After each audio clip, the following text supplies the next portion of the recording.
The edge of the roof. Rain poured from the purple clouds above the tall alien city. Neon lights blinked through the mist. Hovercars flew between buildings, leaving blue trails in the sky. But no one noticed the girl standing on the edge of a tall building. Zari stood still. She didn't blink. She didn't cry. Her silver skin shimmered in the rain. Her long white hair was wet and stuck to her face. Her glowing blue eyes stared down at the street far below. One more step, and it would all be over. She was tired of hiding, tired of being alone, tired of being called a traitor by her own people. She was born on a planet called Valeria, where weakness was shame. But she wasn't weak. She just didn't want to hurt others anymore. But no one understood her, not even her family. They were gone now. Burned, blamed, forgotten. Zari's bare feet touched the cold metal edge of the rooftop. The wind pushed against her. Maybe it was the planet's way of helping her fall. "I'm sorry," she whispered, to no one. Down below, crowds of aliens moved. No one looked up, no one cared, except one. A human stood at the corner of the street. His jacket was soaked, his boots were muddy. He looked up and froze. Ryan didn't know why he looked up. Just a feeling. And then he saw her. His eyes widened. "Hey!" he shouted. Zari didn't move. "Hey, wait!" Ryan called again, louder this time. "Don't do it!" She heard him. But she didn't turn around. "Please," he shouted again. "Just listen to me for a second." Zari closed her eyes. She didn't want to hear anyone. Not now. But then, he said something different. Something that made her pause. "You're not alone." The words hit her like a shock. She opened her eyes slowly. Her heart beat faster. The rain felt colder. Ryan kept shouting, "I know what it's like to lose everything. I know what it's like to feel empty." Zari turned her head slightly, just enough to see him. He looked human. Rough face, brown eyes, messy hair. But his voice was shaking, not with fear, but truth. "I saw my whole unit die in front of me," Ryan said, his voice breaking. "I blamed myself for years. I stood on a rooftop just like you once." Zari stared at him. She didn't expect that. Not from a human. She always thought they were loud, strong, and proud, but this one was different. "I don't know you," Ryan said. "But I know that pain. Please, don't let it win." For the first time in days, Zari felt something warm in her chest. Not hope. Not yet. But curiosity. She stepped back from the edge. Just one step. And then her knees gave out. She collapsed onto the rooftop floor, shaking. Tears mixed with the rain. Ryan saw it and gasped with relief. "I'm coming up," he shouted. He ran inside the building, up the stairs, past the guards who didn't care. He burst through the rooftop, door panting hard. Zari sat there shivering. She looked small, lost. He didn't speak. He didn't touch her. He just sat beside her. Quietly. In the rain. After a long moment, she spoke, her voice soft. "Why did you stop me?" Ryan looked at her, then at the sky. "Because someone once stopped me too." She turned her head. "A human?" He nodded. "An old friend, she told me. Sometimes broken things just need time." Zari looked down. Her hands were shaking. "I don't have time. They want me dead." "Then let's run," Ryan said simply. She looked at him, shocked. "You don't even know me," she whispered. Ryan gave a tired smile. "You're alive. That's enough for now." The rooftop was silent except for the rain. And just like that, something changed. Not everything, but something. Zari wasn't alone anymore. Zari woke up to soft warmth and dim light. She blinked slowly. The air smelled clean, like herbs and cloth. She was lying on a small bed wrapped in a thin blanket. Her silver skin was dry now. Someone had covered her. The room was quiet. Not a hospital, Not a prison. A safe house. Then she remembered. The rooftop. The rain. The human. Her eyes shot open. "Calm down," a gentle voice said. "You're safe." She turned and saw him, Ryan, sitting on a chair beside the bed, holding a steaming mug in his hands. He looked tired, but his eyes were kind. "You stayed?" Zeri asked in a low voice. "Yeah," he said. "You passed out. I couldn't leave you there." She sat up slowly. Her body felt sore. "Where am I?"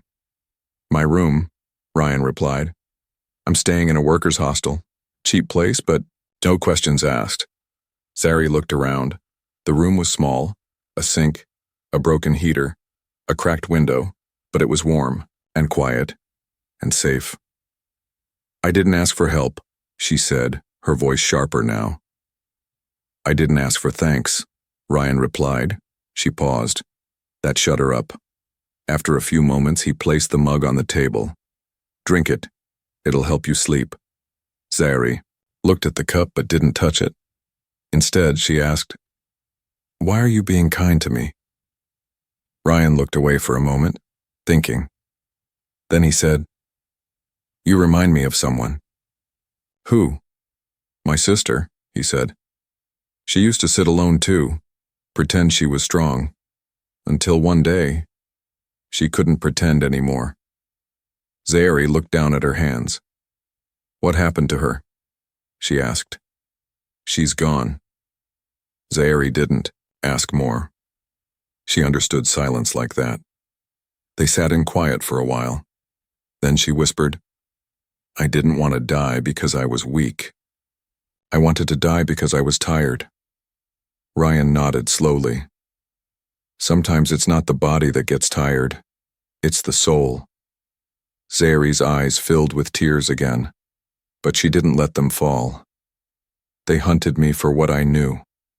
For what I refused to do." Ryan leaned forward, curious but gentle. "What did you refuse?" She hesitated. Her fingers tightened around the blanket. "I was trained in biological warcraft. My species uses engineered viruses to destroy enemy populations. I was one of the designers, until I refused to deploy a child-born strain." Ryan's face changed, not with fear, with understanding. "You chose mercy." "They called it betrayal," Zeri said bitterly. "My lab was burned, my team vanished, I ran." Ryan exhaled slowly. "They erased you." Zeri looked into his eyes. "Do you still want to help me?" He didn't answer right away. Then he said something strange. "Back on Earth, there's a story about a man who saw a bird with a broken wing. Everyone else walked by, but he picked it up. Because no one else would." Zeri frowned. "Was the bird healed?" Ryan gave a small smile. "No, but it lived." She looked at him quietly for a long time. "You're strange for a human." "You're strange for an alien," he replied. For the first time, she gave a small, tired smile. Outside, the rain had stopped. Only the sound of distant engines buzzed, in the night. But in that tiny, forgotten room, something rare happened. Two souls, one broken by war, the other by guilt, began to rebuild. Together. The next morning, Zeri sat by the cracked window, staring at the rising sun. It cast a golden light on the dull metal buildings outside. She held the warm cup of broth Ryan had made, but didn't drink it. Her eyes were sharp now, not empty. Alert. She wasn't just a sad girl anymore. She was someone being hunted. Ryan noticed the change. He sat on the floor, fixing his comm device with old human tools. He didn't say much, just let her sit in silence. Finally, she spoke. "They'll find me. It's only a matter of time." Ryan glanced up. "Let them try." Zeri looked at him. "You don't understand what they'll do." "Try me," he said. She took a slow breath. "My species, the Vayari, they don't forgive. I refused a weapon design meant to target infants. It was supposed to wipe out a colony quietly, through newborns." Ryan's face tightened, but he said nothing. Zeri continued. "They called it Project Silence. I destroyed the formula before it launched. I thought they'd just fire me. Instead, they sent hunters. Ryan stood up slowly. You still have the knowledge? I memorized most of it, she admitted. I couldn't erase it all from my mind. Which means you're dangerous. To them. She nodded. Or valuable to the right people. Zeri turned to him. Don't get any ideas. I'm not a mercenary, Ryan said. I've seen what war does to people. I don't fight for governments anymore. She narrowed her eyes. Then why are you still helping me? He hesitated, then said quietly, because you made the right choice even when it nearly killed you. I've seen soldiers follow orders like machines. You chose to be human, even if you're not one. Zeri blinked, surprised. Then a knock at the door broke the silence. 3 slow knocks, then one fast. Zeri froze. That pattern, that's Viari military code. Ryan stood up fast and drew a small plasma pistol from his bag. Zeri's voice dropped to a whisper. They found me. The knock came again. Louder, impatient. Ryan glanced at the window. How far is the roof? 2 floors up, she replied. He tossed her his second jacket. Let's move. They slipped out the side. Zeri moved quickly, her steps quiet like a shadow. Ryan followed close behind. As they reached the stairwell, they heard the door to his room being kicked open. A deep alien voice barked in Viari tongue. She was here. Zeri's heart pounded. Her body tensed. Ryan whispered, Keep going. I'll slow them down. She grabbed his arm. No, we leave together. They reached the roof just as a black hovercraft flew by. A red scanner beam swept across the buildings. Zeri crouched behind a vent, Ryan beside her. The scanner passed over them, then returned.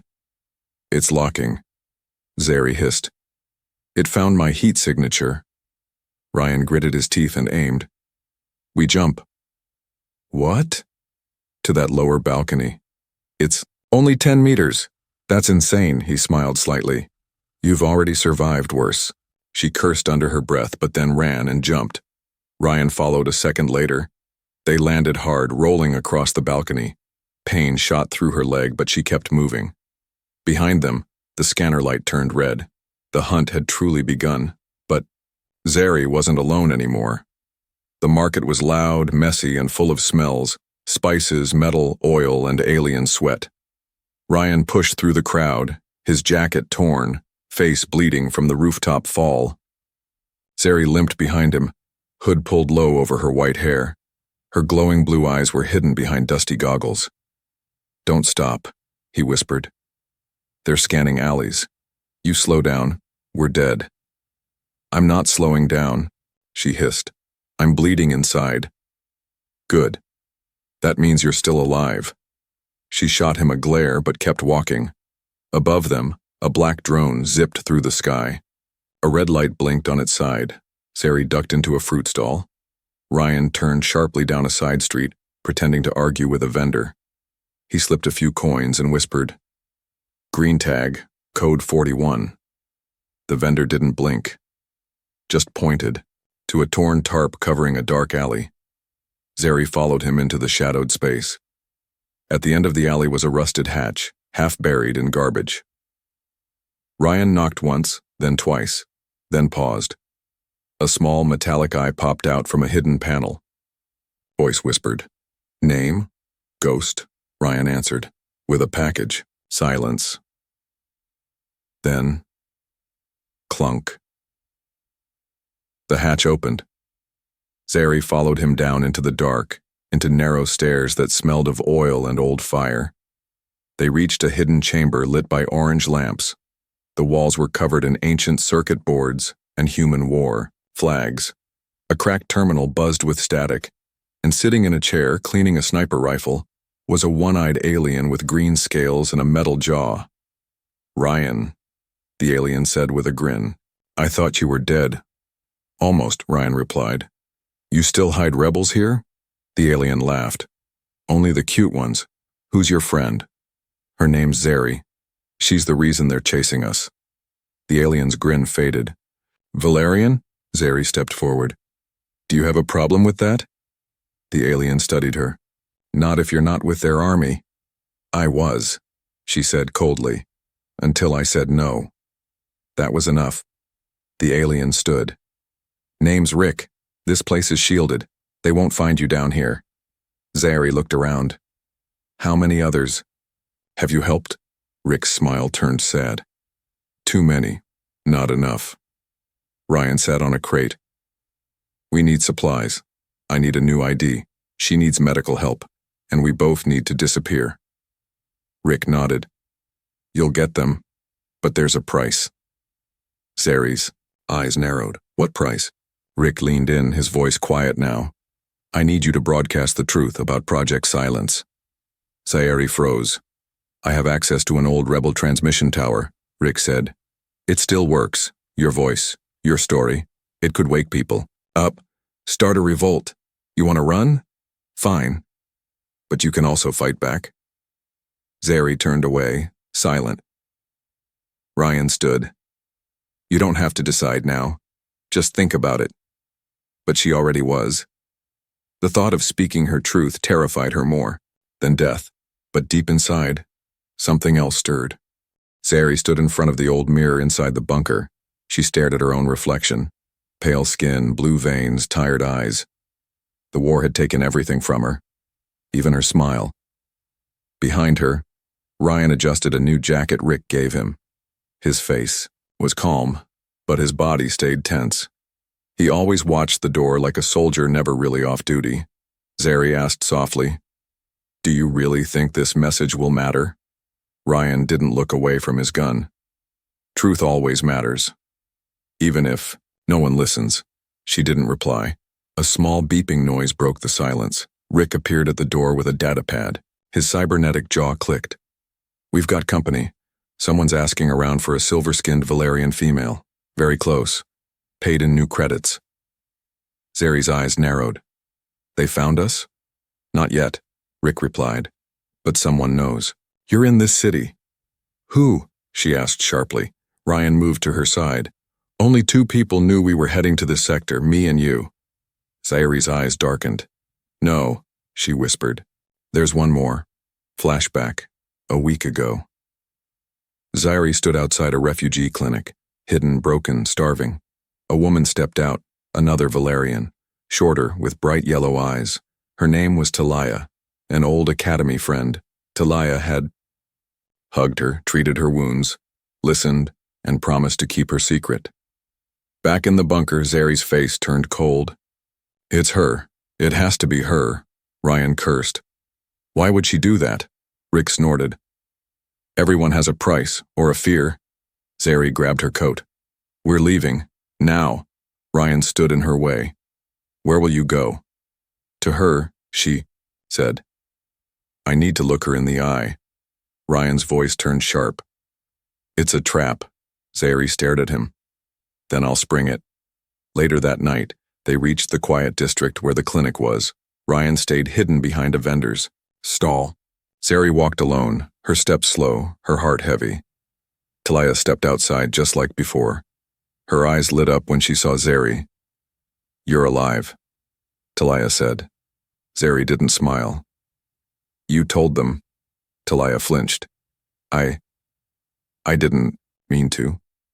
They threatened my family. I had no choice. There's always a choice. Zeri whispered.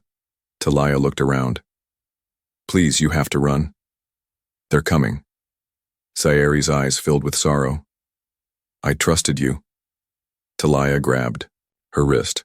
I still care about you. Please don't hate me. Zeri slowly pulled her hand away. Then a sharp sound echoed. Hovercraft engines above. Zeri turned and shouted, Now, Ryan! From the shadows, Ryan fired a small EMP dart straight into the drone above. It sparked and dropped like a dead bird. Sirens wailed in the distance. Zeri looked back at her old friend one last time. Goodbye, Talia. She vanished into the alley with Ryan as searchlights lit the sky. Back in the bunker, Zeri sat quietly, staring at the floor. She was the last person I trusted from my world. She whispered, Ryan placed a hand on her shoulder. Then start trusting people from mine. Zeri didn't answer, but she didn't pull away. The old tower stood alone in the wastelands outside the city. It was broken, blackened by fire, half its antennas missing. But deep inside, the signal core still pulsed, like a heartbeat, weak, but alive. Zeri stared at it from the ridge above. Cold wind hit her face. Her cloak fluttered behind her like torn wings. "This is where the last free broadcast happened during the uprising," Rick said, standing beside her. "No one's used it since." Ryan checked his scanner. "There's no patrols, no drones. We're clear for now." Zeri said nothing. Her eyes were fixed on the tower. Her hands were shaking. Inside the bunker earlier, Rick had shown her the microphone. Old, cracked, but still connected to deep-range transmitters buried underground. "If you speak into this," he'd said, "millions will hear it. Not just your world, but every colony that fears the Valerian Empire." Zeri hadn't touched it. Not yet. Now here they were. One shot. One voice. She walked toward the tower entrance slowly. The door creaked open like a tomb.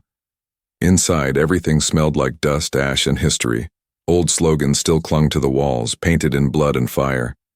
She climbed the stairs, her fingers brushing metal rails worn smooth by rebels long dead. Ryan followed silently. At the top was the room, the mic, the signal console, a flickering light. Zeri stood before it. Her heart thumped. Not from fear, but from weight. The weight of every soul who died because she stayed silent. "I'm scared," she whispered. "You should be," Ryan said softly. "That's how you know it matters." Zeri sat down. She placed her hands on the table. The mic crackled. She closed her eyes and began. "My name is Zeri Valron. I was a scientist under the Valerian Defense Labs.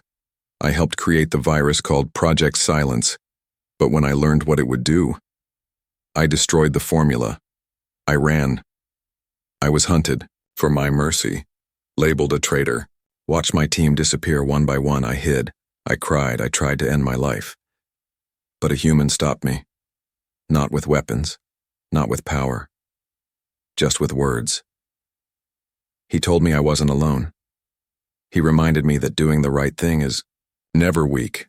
It's stronger than fear, stronger than control. You don't have to obey monsters to survive. You don't have to follow orders to matter. You can choose life, even when they offer death. This message may be blocked. I may be killed. But maybe, just maybe, someone out there will hear this and know they are not alone either." She stopped. The mic buzzed. Then the console blinked green. The signal was sent. Zeri looked at Ryan. He nodded once, silently proud. But then, beep, beep, beep. Ryan checked the scanner. "We've got company, moving fast." Zeri stood. They tracked the signal. Rick's voice came through their comm. "I've got your exit route ready. Use the south ladder. I'll cover from the cliffs." Ryan grabbed her hand. "Ready to run?" Zeri looked down at the mic one last time. Then smiled. "No," she said. "Ready to live." The signal spread like wildfire. One voice, one message, one girl who was ready to jump, now heard by billions. Across the galaxy, in places where truth had been buried, her words rose like light breaking through clouds. Miners on moon colonies stopped digging. Soldiers paused mid-march. Children on distant stations watched holograms of a silver-skinned alien girl, eyes glowing with tears, speaking of mercy, pain, and courage. Even in the deepest corners of the Valerian Empire, commanders listened, and for the first time in years, some lowered their guns. Zeri didn't see any of that. She was running for her life. She and Ryan flew down the tower's old ladder as the sound of engines roared in the sky above. Two black ships circled the old broadcast tower like vultures around a flame. "They're jamming signals now," Ryan shouted, holding his pistol. "But it's too late. The message is already out." Zeri's feet hit the dry sand. Ahead, Rick waved from behind a spiked transport truck covered in camouflage netting. "In!" he barked. Ryan helped Zeri climb into the back of the vehicle. Rick slammed the hatch shut and hit the accelerator. The truck roared through the desert, tires kicking up dust clouds. "Where are we going?" Zeri shouted. "To the human outpost at Redline Ridge," Rick said. "They picked up your message. They're expecting us." Zeri sat back, breathing hard. Her hands were still shaking, but not from fear, from the storm she had started. On Valerian Prime, the capital trembled. A high-level meeting was in chaos. Generals barked orders, advisors panicked. The emissary of silence, a cold, gray-skinned figure draped in shadows, slammed his clawed hand on the table. "Shut it down," he growled. "Tracker, burn every system that played the message." "But, sir," a technician whispered, "the message is viral. It's copied to over 300 relay stations. It's even on human networks." The emissary stared, then hissed. "Then kill her. Kill them all." Back in the desert, the truck shook as plasma bolts hit nearby rocks. "They're gaining," Ryan shouted, looking through the small window. Rick cursed and turned sharply. "There's a canyon up ahead. We can lose them there." Zeri's eyes locked on the approaching ships. Her past was chasing her, but she wasn't running from it anymore. She opened a storage crate and pulled out a Rebel EMP cannon. Ryan looked surprised. "You know how to use that?" Zeri smiled. "I built the prototype." She aimed, adjusted the power coils, and waited until the closest ship dropped low. Then she fired. A wave of blue energy exploded into the air. Boom! And the ship sparked, violently, spiraling out of control and crashing behind a ridge. The second ship turned away. "They're scared," Zeri said, lowering the cannon. "No," Ryan said, smiling. "They're finally realizing you're not the weak one." The human outpost at Redline Ridge was hidden beneath layers of rock and sand. As the truck approached, hidden cannons powered down, and the gate opened. Inside were soldiers, doctors, engineers, humans and aliens alike, all wearing the same patch. A phoenix rising from broken chains. Zeri stepped out. Everyone turned to her. No one spoke at first. Then a young Valerian girl stepped forward. Her voice trembled. "I saw your message." Zeri blinked.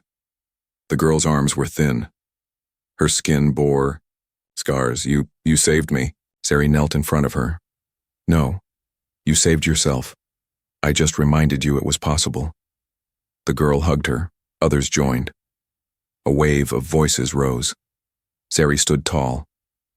Ryan watched from a distance, his face calm for the first time in days.